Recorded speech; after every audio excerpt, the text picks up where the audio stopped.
자, 이 두 번째 시간 들어가도록 하겠습니다.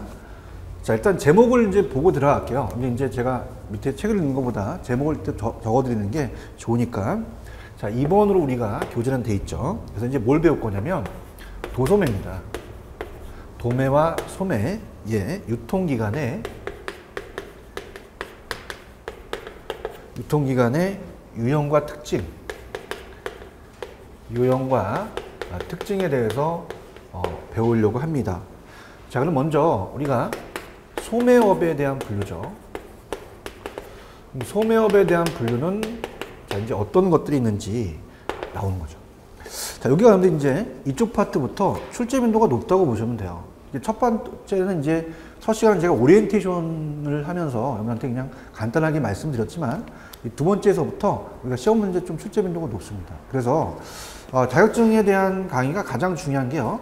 강의를 듣고 나서 바로 문제를 풀어보시는 게 좋아요. 그래서 문제를 제가 여러분들이 지금 듣고 계시지만 제가 바로 이 문제를 연결시켜 드리도록 할게요. 자, 그러면 두 번째가 이제 이 도소매에 대한 분류가 업종하고 업태입니다.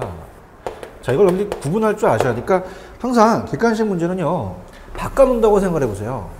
얘를 예로 바꾸니까 항상 그걸 정확하게 아셔야 되는데요. 업종이라는 것은 우리가 what입니다. 자, 도대체 무엇을 판매할 것이냐, 무엇을. 그래서 판매할 것이 무엇이냐, 우리가 하려는 게 어떤 거죠? 판매하는가, 무엇을 판매하는가가 이제 퀘스천 마크를 찍는 거죠. 그래서 자, 업종은 어때요? 소매상이 판매하는 상품군에 따른 통통적인 분류 방법입니다. 그래서 생산자 제품 중심적 시각에서 업종은 이제 의류점이나 아니면 그 가전제품, 또는 가구나 그 양화점, 식품점 등을 이제 구분할 수 있고요. 그 다음에 이제 업태입니다. 업종과 업태는 틀리겠죠. 자, 업태는 how예요. how. 그래서 어떻게. 자, 우리가 어떻게 판매하는가 이렇게 해서 두 가지 나누는 거죠. 그래서 업태는 이제 소매점의 영업 전략에 따른 분류 방법. 그래서 소비자 전략, 지향적 시각, 그다음 머천다이징 전략이라는 게 있죠. 이 입지, 그다음 판매 방식, 영업 시간, 광고, 이 가격 전략 등에 의해서 이 소매업의 업태가 결정이 됩니다. 그래서 업태는 뭐 백화점이나 우리가 할인점, 슈퍼마켓, 이 카다로그 킬러라는 것은 나중에 이제 우리가 배울 거예요. 그래서 이제 이거는 뭐 그 하이마트라든지 전자제품만 전문점으로 하는 그런 것들이 이제 생기는 게 카다로그 킬러인데 나중에 말씀을 드릴 거고요. 전자상거래라는 얘기는 많이 들어보셨죠? 무점포 소매업을 얘기를 하는 거죠.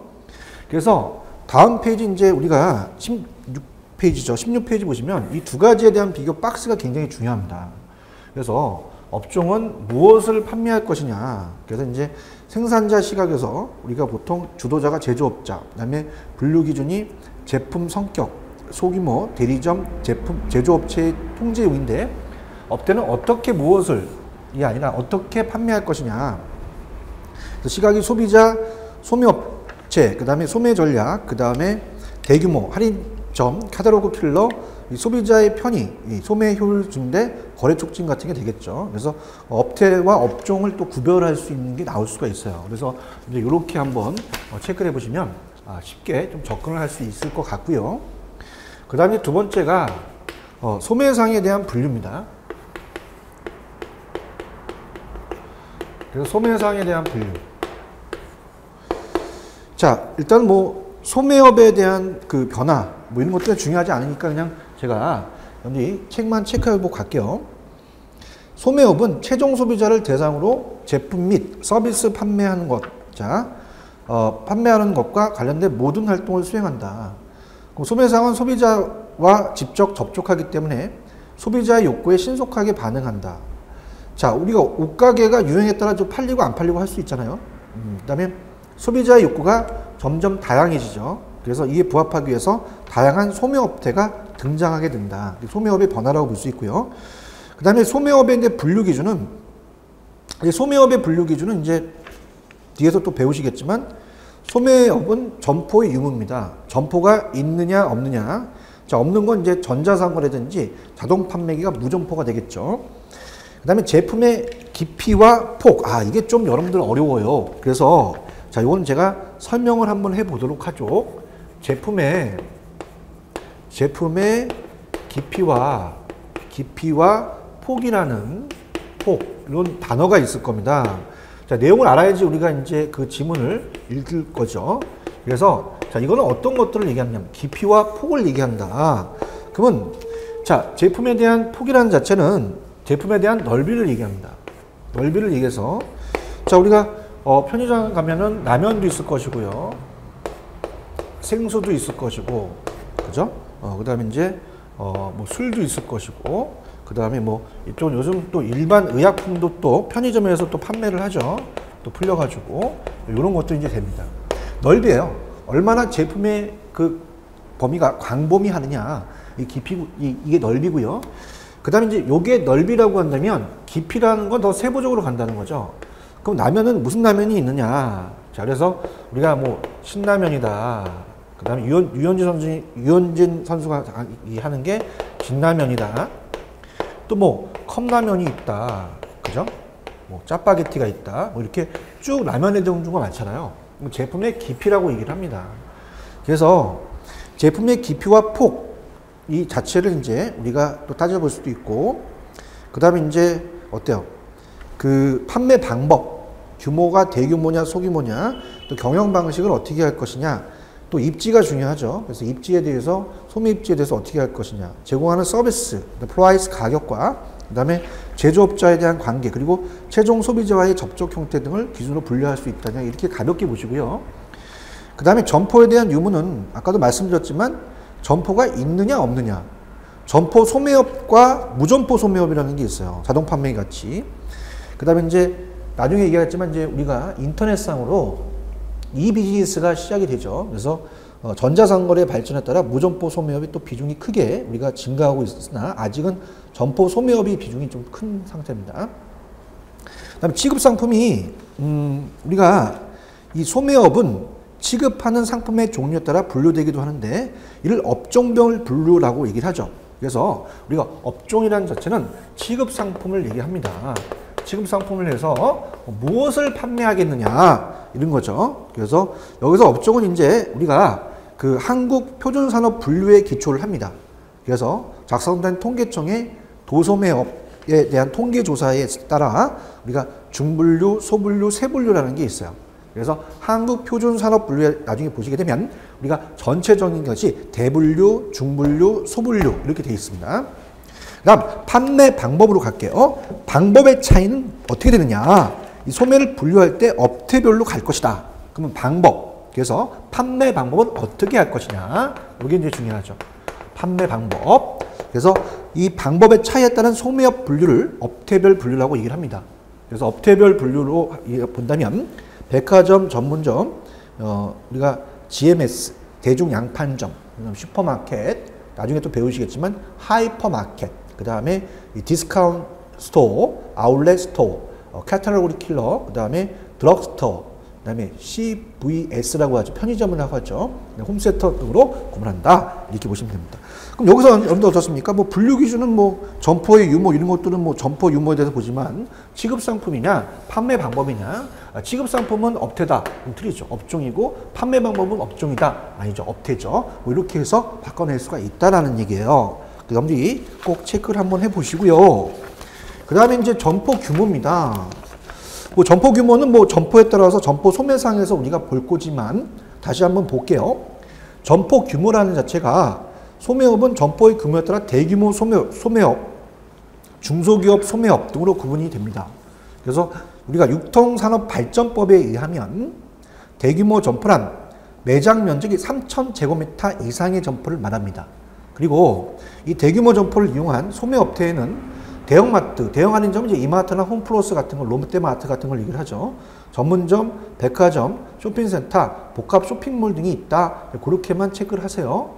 자, 경영 방식은 어떻겠습니까? 우리가 이 경영 방식이 소매업이 단독점 경영을 할 것이냐, 아니면 체인점 경영을 할 것이냐. 이 체인점 경영이라는 게 프랜차이즈를 얘기를 합니다. 그래서 이제 프랜차이즈에 대해서 용어 정리도 뒤에 가서 할 겁니다. 그래서 동일 업종의 소매 점포를 다수 직영하거나 계약에 의해서 다수의 소매 점포에 대해 경영 지원을 계속하는 게 체인점 경영이라고 또 볼 수가 있어요. 자, 그렇게 여러분들이 체크해 두시면 될 것 같고요. 그 다음에 점포 소매상과 무점포 소매상. 당연히 뭐 점포 소매상은 백화점이나 슈퍼마켓, 전통적인 소매상과 최근에 등장을 발전하고 있는 편의점, 그 다음에 대형마트, 회원제 창고형, 도소매점, 그 다음에 카탈로그 킬러, 전문 할인점이라고 얘기했죠. 뒤에서 볼 거고요. 대중 양판점, 그 다음에 하이퍼마켓, 전문점 등이 포함이 됩니다.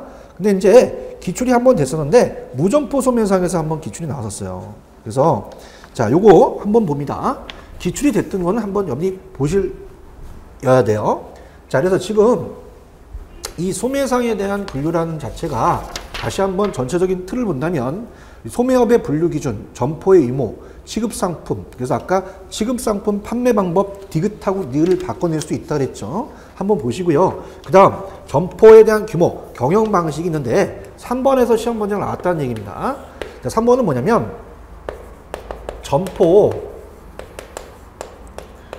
자, 쉽게 출제가 됐었을 때요. 점포 소매상과 무점포죠.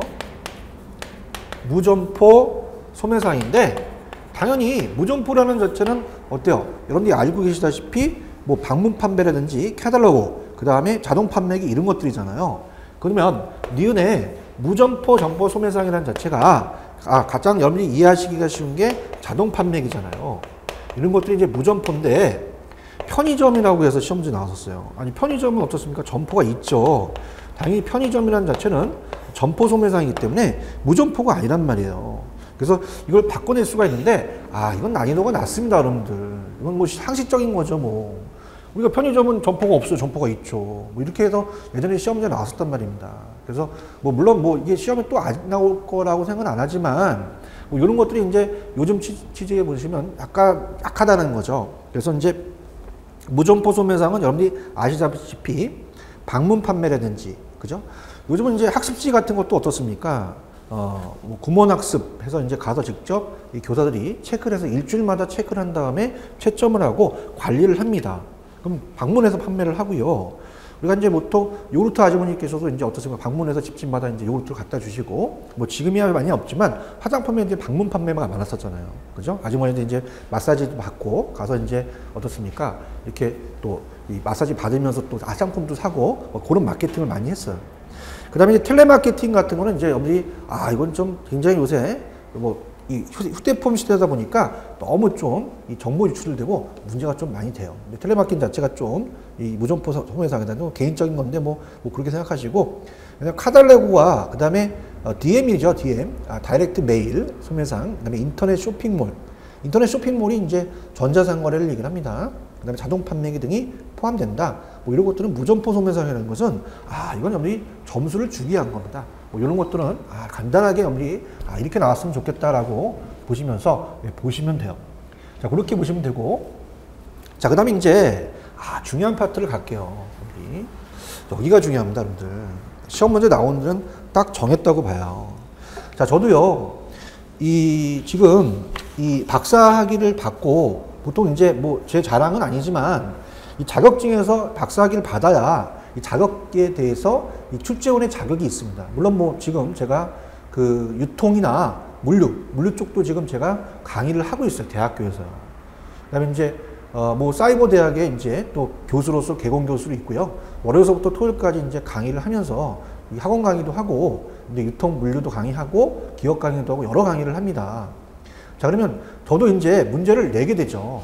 이건 이제 좀 신뢰를 하시는데, 뭐 문제 내는 게 이제 주관식보다는 객관식이 많아요. 물론 이제 대학교에서 대학생분도 계시지만 서술론으로 내게 되면은 문제 자체가 이제 이걸 서술하시오 이렇게 내거든요. 그럼 자체적으로 문제 유형을 이제 뽑습니다. 근데 가장 출제에서 객관식에서 많이 나올 수 있는 거는요, 이 파트가 유형이 많은 거예요, 번호가. 자, 당연히요, 점포 소매상이 몇 개가 있어요. 지금 쭉 보세요. 6가지에 대한 매장이 있단 말이에요. 7가지, 8, 지금 쭉 있으면 또 뒤에까지 또 있잖아요. 그러면 이 점포 소매상이라는 자체가 얘네들은 딱 박스를 치면서 얘는 어떤 점포니? 이렇게 얘기를 하겠죠. 그래서 요거는 딱 시험 문제가 그런 식으로 나온단 말입니다.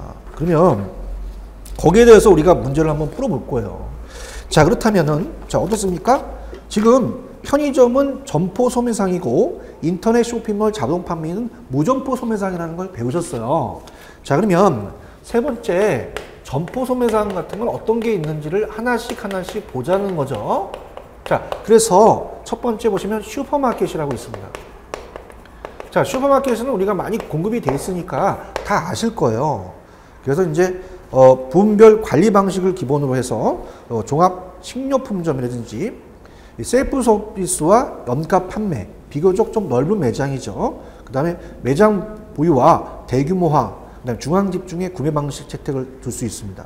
그래서 미국의 업태 분류, 우리 업태라는 게 있었잖아요. 이 판매에 대해서 우리가 어떻게 판매할 것이냐. 그래서 업태 분류에서는 식품의 비중이 압도적으로 높습니다. 식품이. 그래서 슈퍼마켓, 의료상품의 비중이 높으며 슈퍼스토어, 식료품 이외에 일상생활에 필요한 내구재 소비자나 일용잡화 등 상품을 종합적으로 취급하는 우리가 제너럴 머천다이즈 스토어다, 양판점이라고 또 부르기도 합니다. 이렇게 해서 우리가 슈퍼마켓이라는 건 가볍게 보고요. 제가 이번에 논문에 대해서 이 통과를 해서 박사 논문을 쓴 게 SSM이에요. 이 SSM이 또 이제 또 요새 많이 또 이 기업형 슈퍼마켓으로서 슈퍼마켓입니다. 대형 또는 기업형 슈퍼마켓을 얘기를 해요. 그래서 이제 아무리 이제 이 대형에 대한 대기업이 홈플러스라든지 이마트라든지 익스프레스라는 자체의 슈퍼마켓을 지금 보고 계시잖아요. 그죠? 그래서 그런 것들이 우리가 대형 또는 기업형 슈퍼마켓이라고 얘기를 합니다. 그래서 논문 제목에 SSM이라고 적고, 그 다음에 기업 슈퍼마켓이라고 이렇게 논문 제목에 적어 놨어요. 자, 그러면 이 자체가 일반 슈퍼마켓의 매장 면적이 1000제곱미터 이하라면 얘 굉장히 크죠. 그래서 SSM은 이제 3000제곱미터까지 규모로 생선류나 가공식품 등 풍부한 상품 구색을 갖추는 것을 매력으로 하고 있습니다. 그래서 미국의 식품 슈퍼마켓은 대부분 SSM이고, 우리나라는 이제 대형마트와 슈퍼마켓의 중간 형태인 기업 슈퍼마켓이다, 이해를 하시면 됩니다. 그래서 문제는 한 여기서 이제 2문제 정도가 나와요. 그래서 이제 그거는 제가 전체적인 틀을 보고 그 다음에 문제를 한번 풀어드리도록 할게요. 그 다음에 이제 세 번째는 하이퍼입니다. 하이퍼. 자, 하이퍼 마켓이죠. 자, 얘는 이제 유럽, 특히 프랑스를 중심으로 우리가 어떻습니까? 그 발달한 소매 업태예요. 뭐 대형화된 우리가 슈퍼마켓의 기존의 할인점 및 창고 소매업 방식을 접목시켜 가격을 저가로 책정하여 판매하는 유통업체입니다. 그래서 1963년에 세워진 프랑스의 까르푸라고 있어요. 생각나십니까? 까르푸. 자, 까르푸에 대해서 우리가 이제 이 까르푸가 이제 어떻습니까? 매장이 자체가 이제 넘어갔죠. 계속적으로 이제 홈플러스라는 쪽으로 이제 넘어가면서 이 까르푸가 이제 우리나라를 떴습니다. 뜨긴 떴는데 이 자체적으로 까르푸에 대한 것들이 굉장히 또 얘기가 많이 나오는데, 이 까르푸 자체는 이 자체가 이제 이 매출에 대한 성장이 안 돼서 우리나라를 이제 가게 됐는데, 그렇지만 이제 거기에 대한 그 매도를 할 때 또 수익이 있어서 그렇게 또 손해를 보지 않았다라는 또 업계에서 또 얘기를 해요. 까르푸라는 걸 한번 생각해 보세요. 그죠? 그래서 주로 이제 이 교회에 그 우리가 어떻습니까? 입지를 하여 점포의 면적은 이제 5,000에서 10,000제곱미터 정도의 대형점을 초점합니다. 그래서 즉 어떻습니까? 우리가 교회 입지, 중심지 생산지는 좀 비싸잖아요. 그죠? 교회로 입지해서 점포의 면적이 좀 땅값이 싼 데로 넓은 주차장과 넓은 매장 서비스를 하며 셀프 서비스, 직접 고르는 거죠, 물건을. 폭넓은 이제 상품 구색, 넓이를 얘기했죠. 아까 상품 구색이라는 게 폭넓은. 그 다음에 이제 어떻습니까? 할인 판매를 주된 특징으로 합니다. 그래서 특히 취급 상품 아이템 중 상당 부분이 이 PB라는 게 좀 출제될 가능성이 클 것 같아요. 자, PB라는 자체가 요즘 굉장히 여러분들이 이제 생각을 해보셔야 됩니다.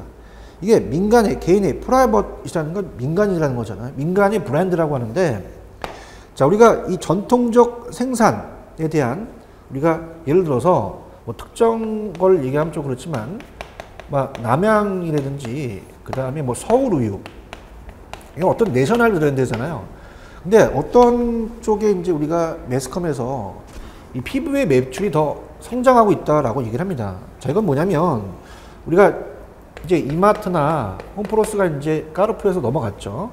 자, 홈플러스 이렇게 가게 되면 여러분이 진짜 매장에서 보시게 되면은 이상하게 우유도 홈플러스 우유, 이마트 우유, 복사지도요. 우리가 이제 뭐 한솔 재지, 그다음에 뭐 여러 가지가 있는데 홈플러스 재지 이렇게 해서 이 브랜드를 내세우죠. 그래서 자기 자체의 브랜드를 만들어 버린단 말이에요. 이게 구성하고 있다는 자체죠. 그래서 뭐 이런 것들이 이제 PB를 구성하는 게 어떤 거니? 그러면 이런 것들은 이제 요 하이퍼 마켓을 이제 보셔야 된다는 얘기입니다. 그래서 그렇게 보시고, 그 다음에 이제 디귿 해원제 창고점, 그래서 MWC라고 하는데요. 이 상품의 진열에서 취약됐던 식품 비율을 강화하고 낮은 마진과 높은 회전의 경영을 지향합니다. 그래서 마진하고 이제 회전율은 빨리빨리 도는 게 회전율이죠. 마진은 낮고 그다음에 높은 회전율, 마진과 회전율에 대해서 또 나중에 또 다뤄드릴 겁니다. 각종 물품이 원산지에서 직송됨으로 중간 유통 비용을 줄일 수 있으며 셀프 서비스 방식을 이용하면서 저렴한 가격에 판매할 수 있다라는 거 이렇게 보시고요. 그 다음에 네 번째는 창고형 할인점입니다. 자, 보통 우리가 어때요? 또는 회원제 창고형 할인점이라고 해서 MWC라고 얘기하는데요. 미국에서 급성장한 소매업체로 이 법인이나 개인 회원에 대해서 우리가 식품이나 자파를 킬로그램이나 상자 단위로 낱개로 안 팝니다. 상자 단위로 파는 게 중요하죠. 도매 가격 수준의 저가로 판매합니다. 그래서 여기서 키포인트는 도매 가격이라는 게 중요하죠. 그래서 우리가 이 가격에 대한 차별화죠. 그래서 도매 가격 수준의 저가로 판매하는 건 뭐니? 이렇게 하면 우리가 창고형 할인점이다 이렇게 얘기를 하는 거죠. 그래서 이제 총 이율은 낮지만 회원에게서 징수하는 회비가 있어요. 회비 수익과 그 운영 수익을 보충하는 게 됩니다. 그래서 뭐 이런 것들이 이제 회비를 걷어서 우리가 1년 회비에 대한 걸 그 운영 수익에 또 보충하게 된다 이렇게 보시면 됩니다. 그래서 이제 맨 마지막에 보시면 이제 코스트홀 세일, 코스트코가 있고 샘즈클럽, 마크로, 그 다음에 킴스클럽이라는 얘기 들어보셨잖아요. 우리 마트 있잖아요. 킴스클럽. 그 다음에 이제 슈퍼센터입니다. 슈퍼센터라는 자체 들어갑니다. 자, 그 슈퍼센터를 이렇게 본다면 어때요? 이건 1990년 미국에서 가장 성장한 소매업체의 하나로서 프랑스의 기원을 둔 하이퍼 마켓을 미국 사정에 맞게 개량한 건데요. 한번 볼게요. 하이캡 마켓보다는 적은 매장 면적의 슈퍼스토어와 드럭스토어라는 게 있습니다. 그래서 이제 얘는 요게 키겠죠. 슈퍼스토어라. 자, 드럭이라는 자체는 의약품입니다. 드럭스토어. 자, 우리가 이제 어떻습니까? 일반 의약품도 이 편의점에서 판매를 한다고 말씀을 드렸죠. 그래서 이런 것도 이제 받아들이면서 자, 우리나라가 자, 이 폭에 대한 넓이를 넓혔어요. 그러니까 이제 이 드럭스토어라는 자체가 이제 어떨까? 우리가 지금 봤던 전문 의약품입니다. 전문 의약품이나 건강 보조식품을 얘기하죠. 그 다음에 미용 상품 같은 게 있죠. 자, 이런 것들을 이제 같이 이제 한꺼번에 한다는 얘기죠. 그래서 이런 게 이제 우리 이제 대기업에서 요즘 내놓는 브랜드를 얘기하지 않지만 뭐 여러 브랜드가 있어요. 그래서 그런 것들을 이제 우리가 보시면 됩니다. 그래서 대형 복합점이다 이렇게 보시면 되고요. 자, 슈퍼센터는 이제 다양한 품목과 서비스를 제공함으로써 시간 절약 및 이동 거리를 최소화함으로써 뭐 90년대 소비자의 욕구에 부합하는 소매업체다 이렇게 보시고요. 근데 아울렛 못은 아마 많이 들어보셨을 거예요. 아울렛 스토어입니다. 아울렛 스토어. 자, 그래서 이제 뭐 가상 디지털 단지라든지 뭐 그런 데 이제 가시게 되면 거기 이제 의료에 대한 그 공장이 있다. 그럼 의료 공장이 있으면 자, 의료 공장이 있는데 등산복을 팝니다. 그럼 거기 이제 우리가 여기 마당에다가 매장을 하나 만들죠. 매장을 마당에서 만들어가지고 판매를 하는 거예요. 그래서 어떻습니까? 유행이 지나가거나 아니면 이제 좀 철이 지나가거나 잘 안 팔린다, 도매에 못 넘겼다, 그러면 이제 아울렛을 하는 거죠. 이 아울렛 스토어. 그래서 이제 보통 뭐 이런 것도 있겠지만 아울렛이라는 자체에 대한 그 마케팅을 또 해요. 우리가 이 의류 업체도 이제 보게 되면 뭐 주말을 이용해서 또 아울렛에 대한 걸 또 추가적으로 하는데, 여기 스토어에 대한 종류니까 이렇게 보시면 돼요. 그다음에 이제 왜 경기도 이천에 가시면 이제 아울렛몰이 생겼죠. 그래서 동양 최대의 또 명품에 대한 아울렛몰이 또 생겨가지고 또 이슈가 됐잖아요. 그러니까 아울렛 스토어다 이렇게 보시면 됩니다. 요게 이제 한번 기출이 한번 되셨어요.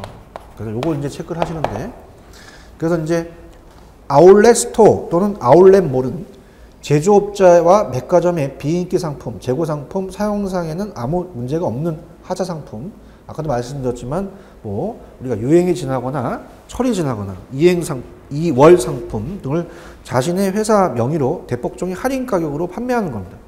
그러니까 상설 할인 점포라고 되면 되죠. 그래서 유명 메이커의 재고 처리점인 팩토리 아울렛과 일반 소매점의 재고 처리점인 리테일 아울렛으로 우리가 구분한다. 그래서 최근에는 이제 아울렛 스토어만을 한 곳에 모아놓는 쇼핑센터인 아울렛 센터가 이제 만들어지면서 이천에 가시면 이제 이 아울렛 센터 같은 이런 것들이 만들어지는 거죠. 그래서 아울렛 센터의 핵심적인 컨셉은 이제 가치입니다. 얼마나 그 가치가 있다라는 자체는 이제 밸류를 보는 거죠. 그래서 아울렛 센터는 수십 개 또는 수백 개의 동점 점포가 출점해서 쇼핑센터를 이루는 업체로서 대부분 이제 물류창고나 관광단지 등의 입지를 정합니다. 자, 어떻습니까? 싸게 팔려면요, 여러분이 아시다시피 타산이 맞으려면, 저가를 이용하려면 이 장소가 중요하죠. 아니, 강남에 땅값이 그렇게 비싼데 거기다 매장에서 그렇게 팔아봐요. 아, 남지 않죠. 그러면 우리가 물류단 창고라든지 관광단지 등에 입지를 해서 이제 미국에서는 도심 밖에 물류창고에 위치하는 경우가 많습니다. 그래서 우리나라에도 최근 미국과 비슷한 추세를 보입니다. 자, 어떻습니까? 한번 이슈가 됐잖아요. 그래서 저도 이제 이천 쪽으로 가는 경우가 있었는데, 여주 쪽으로. 그때 항상 교통이 막혀서 왜 그랬느냐 그때 굉장히 이쪽 아울렛으로 이제 몰리더라고, 사람들이요. 그러니까 이렇게 멀리 떨어져도 간다는 얘기입니다. 그래서 이런 아울렛 스토어가 이제 또 우리가 있다라는 거 이렇게 보시고요. 그 다음에 이제 홈디포라는 게 있어요. 홈디포. 자, 홈디포다. 홈디포는 이제 홈센터라고 부르기도 합니다. 그래서 홈디포의 중요 특징은 이제 그 외곽에 나가서 자기만의 집을 지려고 해요. 그래서 인구의 교외 이동을 반영하면서 주택 재보수에 관련된 내구 소비재, 철물, 인테리어 제품, 전기자재 등. 자, 어떻습니까? 우리가 다 영어로 되어 있으니까 외국 이론들이잖아요. 그래서 DIY, Do It Yourself, 여러 자재 용품을 중심으로 판매하거나 가정생활 용품을 필수품도 판매합니다. 그래서 이 DIY라는 자체가 또 제가 또 이슈가 되는 게 케이블 방송이죠. 방송에서 이제 DIY에 대한 프로그램을 또 제가 그쪽에서 이제 한번 근무를 해서 그 DIY 자체는 이제 또 방송에 대한 그걸 했는데, 그 자체가 우리나라 아직까지는 이렇게 전달이 되지는 않는 것 같아요. 그러니까 자기가 직접 그 자재를 이용해서 재보수한다는 자체가 조금은 여러분들 아직은 안 맞습니다. 자, 근데 이건 좀 제가 학문적으로 또 아니지만 실무적으로 본다면, 요즘 기농을 많이 해요, 여러분들이. 그래서 기농을 많이 해서 이제 전원을 원하시고 이제 또 외곽으로 나가기 시작을 합니다. 그래서 우리나라도 이러한 홈디터들이 또 우리가 또 많이 또 생길 수가 있다는 것도 한번 생각을 해보셔야 돼요. 그래서 처음에는 이제 진열 형식이지만 어때요? 창고형 매장과 회원제를 통한 저가 판매를 지향하는 셀프 서비스점으로 정착이 되면서 오늘 아직 찾아보기 어려운 소매업체입니다. 근데 여러분들이 자, 이렇게 보시면 됩니다. 여러분이 유통에 대한 어떤 유통회사라는 산업이 계속 발전을 합니다. 그죠? 저도 이제 논문을 쓰지만 논문에 대한 학회에서 논문이 계속 발전되기 때문에 어차피 외국 인원을 들어왔고 외국 스토어를 들어와야 돼요. 그럼 향후에 대해서 우리가 어떻게 갈 것이냐. 그러면 이런 홈디터도 아마도 아직까지는 찾기 어렵지만 지금 우리가 많은 분들이 이 도시에서 탈피하려는 이 기농에 대해서 많이 생각을 하기 때문에 DIY라는 자체, 어떻게 여러분들이 이 기농에 대한 것도 우습게 보시면 안 됩니다. 매출도 많이 올리시는 분이 계셔요. 유통에 대해서 이제 농산물에 대한 유통도 이제 생활을 하시면서 그런 것도 이제 아이템을 짜보셔야 됩니다. 그럼 그런 분들이 이제 외곽에 많이 나가게 되면 자기 스스로 do it yourself 직접 그 재보수에 대한 관련된 거를 구입을 할 수 있을 거란 말입니다. 뭐 이런 것들이 이제 우리가 또 보급이 될 수 있다라는 것도 한 번쯤은 생각을 해보셔야 됩니다. 자, 뭐 항상 제가 강의하지만 우리나라가 아직은 후진국에서 개발도상국에 선진국을 가고 있잖아요. 그래서 어떤 선진국이 하나의 우리나라에 이제 그 애가 되니까 이런 이론들이 다 뭐예요? SSM도 저도 우리가 이 논문을 냈지만 다 외국 이론이잖아요. 그죠? 그래서 이제 이런 것들이 이제 이론상이지만 이제 빨리 이제 정착을 시켜서 유통에 대한 발전을 해야겠죠.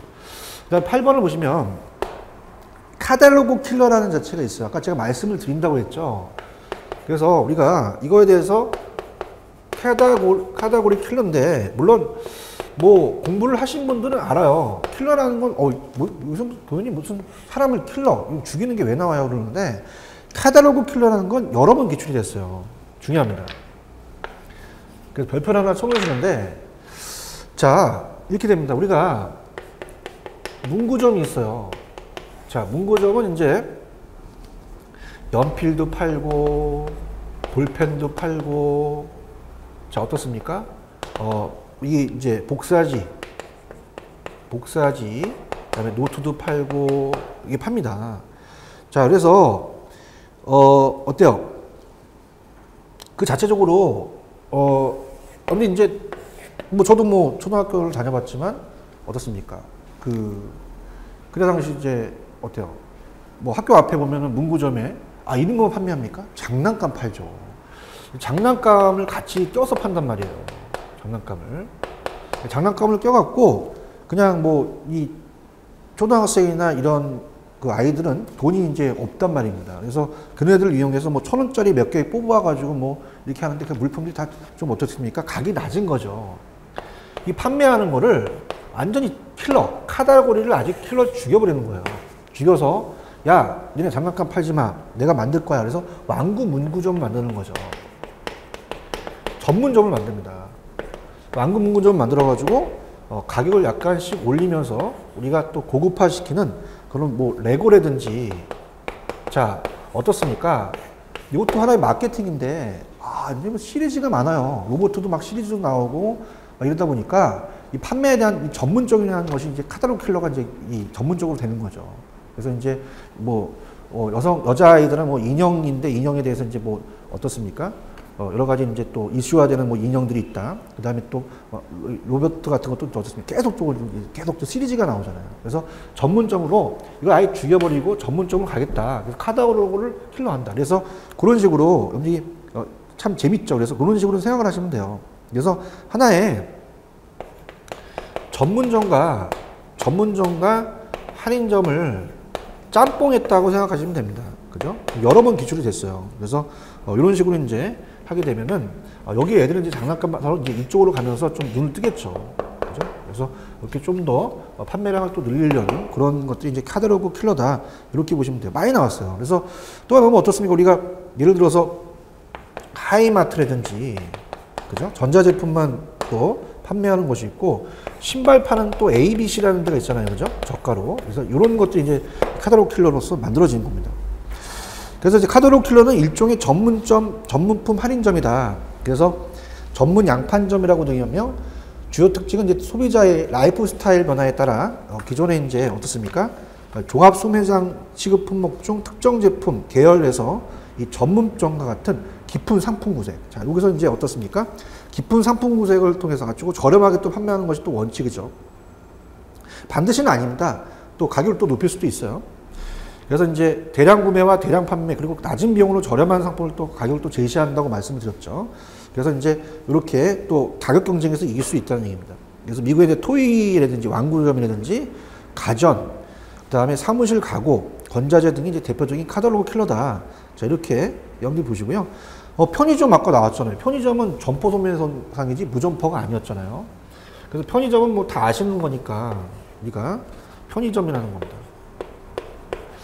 자, 우리가 편의점을 이제 우리나라에 들어오면서 뭐 개인적인 얘기지만 너무 좀 이렇게 거리 제한이 없어져서 좀 이게 좀 문제가 되긴 해요. 편의점이. 그래서 CVS다. 그래서 미국에서 들어온 새로운 소규모 소매업체로 편의품이나 보통 편의점 가시면 이제 편의품, 생활필수품을 팔고 조리된 식료품에 이르기까지 소비자의 일상생활에 밀접한 삼각김밥이라든지 칫솔, 치약, 생수 이런 것들이죠.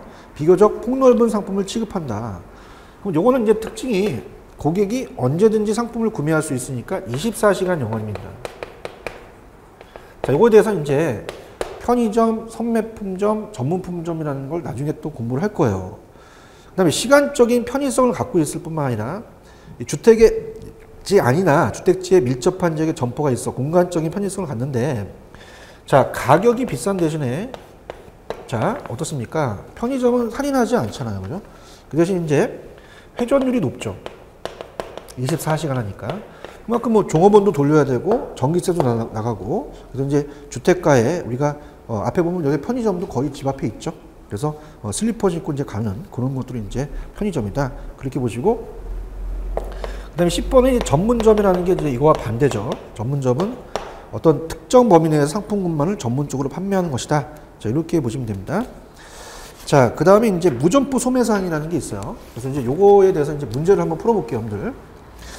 그래서 요거를, 여러분들이 문제를 두 문제를 한번 봅니다.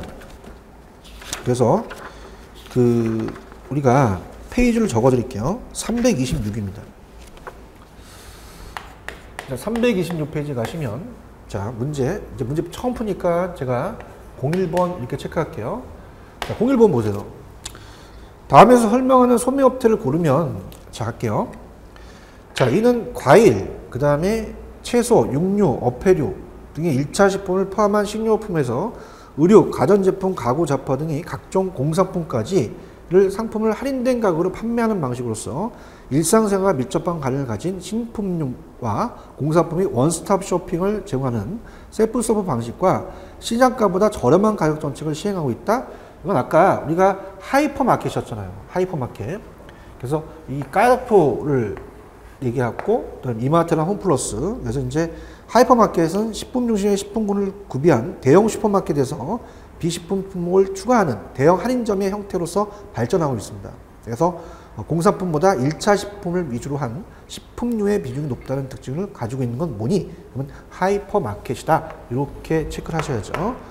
그 다음에 이제 좀 전에 이제 선매품이라는 건 아직 안 나왔어요. 그래서 나중에 배우시겠지만 편의품이 일상생활품이고 전문점이라는 게 이제 전문품, 선매품이라는 건 고를 선자입니다. 고르면서 판매하는 것이고, 카드라고 킬러라는 건 아직 잘 나오기 때문에 또 나왔네요. 그다음에 팩토리 아울렛이라는 게 있죠. 아울렛. 이렇게 해서 오늘이 3번이라는 걸 꼭 기억을 하시고요. 그 다음에 이제 예상되는 게 있어요. 예상되는 게 여러분들이 344페이지로 한번 가보세요. 344로 가시면, 자, 예상 문제입니다. 자, 344로 가시면 35번이 있습니다. 35번. 자, 그래서 이제 틀린 거, 옳지 않은 거, 옳은 것은 뭐 다른 게 왜 틀렸는지를 보는데, 옳지 않는 것은 답만 볼게요. 자, 정답은 4번이 정답입니다. 자, 우리가 슈퍼마켓이 SSM입니다. SSM, 기업형 슈퍼마켓. 대체로 대형 유통업체에 소속인 경우가 많고, 규모 면적은 3,000제곱미터 이상이며 가공식품 위주의 상품을 주로 취급하면서 마진율과 회전율이 대형마트에 비해 높은 특징을 지닌다. 아닙니다. 여러분, 제가 해설을 잘 해놨는데 해설 한번 가보세요. 이 SSM도요, 요즘은 많이 공급이 돼요. 그래서 대형 슈퍼마켓 또는 기업형 슈퍼마켓을 의미합니다. 그래서 SSM은요, 지금 이게 틀린 게 3,000제곱미터 이상이라 그랬잖아요. 이상이 아니라 330에서 3,000제곱미터의 규모로 생선류나 가공식품 등 풍부한 상품 구색을 갖춘 것을 특징으로 해요. 대형마트가 이제 요즘 규제를 합니다. 독과점 규제를 하죠. 그래서 어떻습니까? 우리가 보통 보게 되면 일요일 날 규제를 해서 우리가 이제 또 동네 상권을 또 살리려는 그런 게 있어요. 그래서 피해와 함께 운영하는 것이 보통 마진과 상품 회전율은 대형마트와 유사하죠. 그래서 우리가 대형마트의 높은 특징이다라는 건 틀립니다. 그래도 유사하다. 그래서 이게 나오지 않을까라는 개인적인 생각을 합니다. 그래서 다른 것들은 여러분들이 충분히 한번 읽어보시고요. 그러니까 이제 나온다면은 저는 점포 소매상에서 거의 출제가 될 것 같아요. 그래서 지금까지 출제가 많이 됐었고, 그래서 10가지에 대한 내용을 하나씩 따져보시고요. 그 다음에 이제 무점포 소매상입니다. 자, 이제 3번 점포 소매상은 끝났고요. 당연히 편의점은 점포 소매상이지 무점포가 아니라는 게 기출이 한번 됐었죠. 자, 그러면 4번에 대해서 무점포죠. 자, 무점포는 뭐 점포보다는 어떻습니까? 점포는 딱 10가지를 박스를 쳐서 딱 물어보기 좋은 문제예요.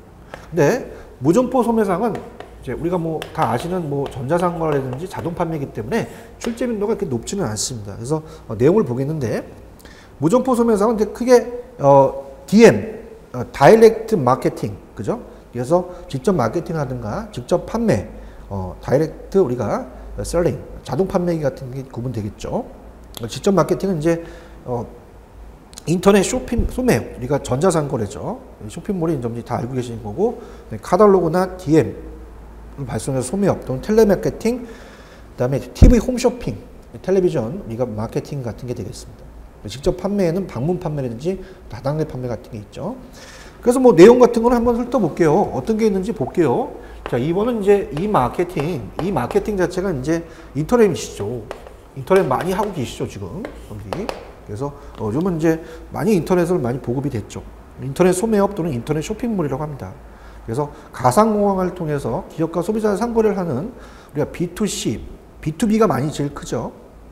그래서 이제 니은에 보시면 인터넷 쇼핑몰의 인터넷상에 가상 공간의 상품을 제시하고 판매하는 소매 형태를 의미한다. 그래서 인터넷 쇼핑몰은 기업과 보통 여기 사시게 되면은 어떻게 돼요? 기업과 소비자죠. 자, 이걸로 이제 B2C라고 얘기를 합니다. 이루어진 전자상의 가장 대표적인 것이다. 그래서 어떤 게 가장 대표적인 거니? B2C가 가장 대표적인 것이다. 여러분들 집에서 컴퓨터로 기업의 물건 사잖아요. 그죠? 이렇게 보시면 되고. 그 다음에 이제 세 번째는 제목 위주로 가겠는데, 그냥 카탈로그. 집에 카탈로그 날라오시죠. 그죠? 카탈로그. 그 다음에 DM. 소매업. 자, 이거는 이제 그 카탈로그 판매는 이제 우편을 통해서 홈쇼핑을 한번 구매하시잖아요. 홈쇼핑에서 그 자체에 매번 그 보내요. 빨리 사라고 또. 그 다음에 거기에 필요한 예상되는 제품을 카탈로그를 이용해서 또 소개해서 판매 계약을 접수한 뒤 제품을 또 택배로 전달합니다. 무점포 소매죠. 다이렉트 메일은 이제 특정한 개인에게 특정한 광고주가 자신의 선전 내용물을 우편물로 속에 담아서 보내는 경우가 있어요. 백화점이 이제 VVIP 고객들에게 특별하게 이제 명품 같은 게 이제 이틀에서 수입됐으니까 빨리 구입하세요라고 하는데 요즘은 이제 그거 외에도 이마트나 홈플러스도 가끔가다 이제 옵니다. 그죠? 그래서 선정 내용을 우편물 속에 담아서 보내는 거고 오직 자신한테만 오기 때문에 상대방이 자신을 알아준다는 자부심과 선택받았다는 우월감을 질 수 있는 판매 방식이 되겠죠. 그죠? 그렇게 이제 확인하니까 자기한테. 그 다음에 이제 TV입니다. TV. 텔레비전 마케팅이죠. 자, 텔레비전 마케팅은 자, 홈쇼핑이 되겠죠. 그죠? 그래서 이제 우리가 TV 광고를 통해서 제품 구매를 유도하는 직접 반응 텔레비전 광고와 홈쇼핑 채널로 나눠집니다. 직접 반응 텔레비전 광고는 이제 60초나 120초의 비교적 긴 TV 광고를 통해서 제품의 특징을 자세히 소개하고 수신자 부담을 080으로 부담해서 주문을 유도하죠. 한 제품에 대한 30분 이상의 긴 시간을 할애하여 제품을 아주 자세하게 소개하기도 합니다. 이들 또 인포모션이라고 또 하죠. 자, 홈쇼핑이라는 건 다 아시죠? 그래서 홈쇼핑이 또 우리나라에 또 문제예요. 너무 또 이제 채널에 대해서 이건 또 어떤 방송에 대해서 제가 말씀을 드렸는데 홈쇼핑이 너무 또 주도를 합니다. 지역마다. 그래서 우리가 프로그램 프로바이더가 이제 그 PP라고 얘기를 합니다. 홈쇼핑. 그다음에 시스템 오더가 지역이거든요. 지역 채널로 이제 보내는데 홈쇼핑이 너무 좀 우리가 또 주도를 해서 또 TV에 또 우리가 또 너무 또 홈쇼핑 돌리게 되면 다 홈쇼핑이잖아요, 요새. 그러니까 채널의 상품과 서비스를 판매할 목적으로 반영되는 TV 프로그램이나 TV 채널을 얘기를 하죠. 그래서 홈쇼핑은 상품의 소개와 함께 오락적인 요인을 또 포함하도록 또 프로그램을 제작을 합니다. 상품 카탈로그별로 이제 일정한 시간대를 우리가 또 정하기도 합니다. 그 다음에 텔레마케팅. 텔레마케팅 요새 짜증납니다. 그죠? 무조건 전화 와요. 뭐 사라고. 그래서 우리가 정보 유출이 또 심각하죠. 그래서 전화로 소비자에게 제품 정보를 제공한 후 또 제품 판매를 유도하거나 혹은 또 고객의 TV 광고나 우편 광고를 보고 080이라고 했죠. 수신자 부담. 그래서 기업이 일반 소비자가 기업 고객들에게 전화를 통해서 직접 우리가 어떻습니까? 제품과 서비스를 판매하는 겁니다. 그래서 아웃바운드 텔레마케팅과 TV 및 인터넷 인쇄물 광고, 직접 우편, DM, 카탈로그에 기재된 주문점을 통해서 고객의 주문을 유도하는 인바운드라고 얘기하는데요. 이 아웃바운드와 인바운드는 우리가 무역용어예요. 그러니까 물류에서 국제 물류론이라는 게 있습니다. 그쪽에서 이제 또 다루는데, 아웃바운드라는 자체는 이제 나간다. 보통 수출한다는 거고, 인바운드는 수입한다고 하는데, 우리가 텔레마케터가 수입과 수입을 하는 건 아니잖아요. 그러니까 이겁니다. 콜센터를 운영해요. 콜센터가 항상 운영이 되죠. 모든 홈쇼핑이 다 콜센터와 또 연결이 되어 있습니다. 그래서 콜센터가 아웃바운드라는 자체는 어떻습니까? 이 아웃바운드는 콜센터 자체가 최종 소비자한테 전화를 걸어서 요거 좋은 상품이 있는데 보통 보험 상품이나 이런 것들을 많이 전화하죠. 그래서 이런 상품 들으시겠습니까? 뭐 이런 얘기를 합니다. 문제가 발생한 게 정보가 유출이 돼요. 유출돼서 이제 뭐 어디 마트에 이제 우리 마트가요. 여기 보험 상품도 하는데 보험 상품도 좀 사시겠습니까? 이렇게 얘기한단 말이에요. 이렇게 좀 문제가 되겠죠. 그 다음 이제 끌어당기는 인바운드가 있어요. 직접 가는 게 아니라, 이 아웃바운드라는 게 아니라 인바운드라는 거죠. 인바운드는 뭐냐? 팜플렛을 나눠줬잖아요. 그러면 그걸 보고 필요하다. 그러면 우리가 보통 홈쇼핑을 가게 되면 이 팜플렛에 코드가 있습니다. 그래서 손님 몇 번 코드를 지금 저한테 전화하셨죠? 이렇게 해서 이번 이거 전부 다 알겠습니다. 그 코드가 지금 재고가 있는지 살펴볼게요. 이렇게 얘기하는 거죠. 그래서 요거는 우리가 유도하는 겁니다. 인바운드는. 그래서 거기 보시면 이제 인쇄물 광고라든지 DM이든지 카탈로그를 보고 전화를 주는 거예요. 아웃바운드다, 인바운드다, 그거다. 그래서 요것도 여러분들이 바꿔낼 수도 있단 말이에요. 출제원들이. 그래서 이런 것들도 여기 여러분들이 우습게 보시면 안 돼요. 그래서 이렇게 보시면 되고. 그 다음에 6번에 이제 직접 판매는 직접 가서 판매하는 거죠. 직접 판매다. 뭐 이거는 직접 판매하는 거니까 그냥 읽고 넘어가도록 하겠습니다. 자, 그래서 얘는 이 다이렉트 셀링이죠.